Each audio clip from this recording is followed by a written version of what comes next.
A research article published by Pew Research Center in 2022 found that the majority of the people questioned within various countries said that we don't need religion for morality. Of course, there are outliers that say we do need religion for morality, and there is, of course, a large portion of people in each of these countries that say we need religion for morality. But it brings up the question of today's discussion, which is, do we need religion for morality? So the first thing to consider for this topic is how morality has been presented throughout most of human history. For most of human history, talking about morality was equivocal to talking about religion. Depending on where in the world you were born at any time throughout human history, you would have derived your morality and how to live in this world from your religion. A classic example is Jesus' golden rule: do to others what you would want them to do to you. Or another classic example is Moses' 10 Commandments. And so what could be said about these religions throughout human history is that they created a moral framework for otherwise different people that would have mistreated one another, that with the understanding that there's a greater power above them and that they must treat each other in one way or another or else they will be failing that higher power, allowed for people to exist within a community that would have otherwise not been possible. And so this is the reason that you can find something like going to church or the mosque or synagogues. They're going to one place where everyone gathers together to celebrate this higher being. The next thing to consider is how all of these moral frameworks interconnect with one another. And so going back to Jesus' golden rule, where he says, do unto others how you would want them to do unto you, is not unique to him having said that. A few hundred years before him was a guy named Confucius, who said something very similar to him, along the lines of, do not do unto others what you would not want others to do unto you. And then you have another guy named Socrates,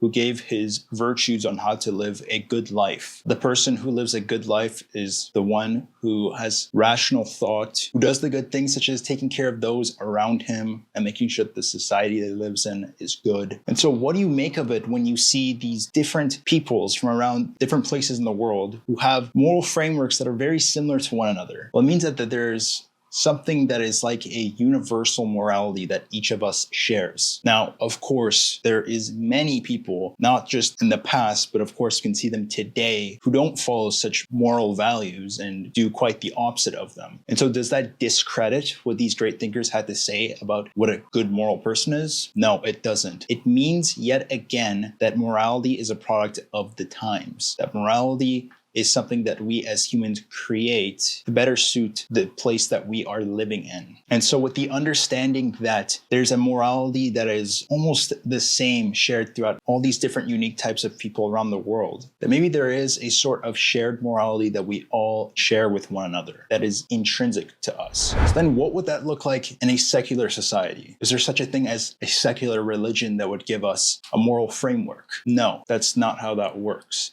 Science cannot give us the moral values of how to live life. Science can't tell us how to be moral beings. Science can do a lot of things, including how the world works and the consequences of the things that we do, but it can't give meaning to those things. The thing to understand is that that's okay, because that's not science's purpose. And because it isn't, we don't need to rely on it to create morality for ourselves. Going back to the religious context, when the Christians first appeared, they were seen as pacifists that didn't want to hurt other people, even though they were persecuted by the Romans. And then you jump a couple hundred years later, where then you have crusades by the Christians to retake the Holy Land from the Muslims. And so what does that mean? They just suddenly decided to take Jesus's words and apply it in a different way? Well, it means that the morality had to change due to the times. And so coming back to modern days, there's a reason we don't have slaves anymore. There's a reason that we don't segregate certain races anymore in this society. And so what you find is that morality isn't some one-off thing that just stays as it is throughout all of time. It changes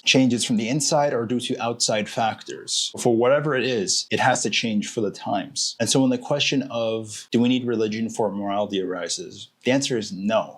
We don't. If we were living a millennia ago, it would have been perfectly acceptable with no question asked to stone gays, adulterers, and to own slaves. I'm not saying that doesn't happen today. I'm saying that the majority of people around the world don't do such things anymore. And it's because we've all accepted a different type of religion that tells us not to do these things? No.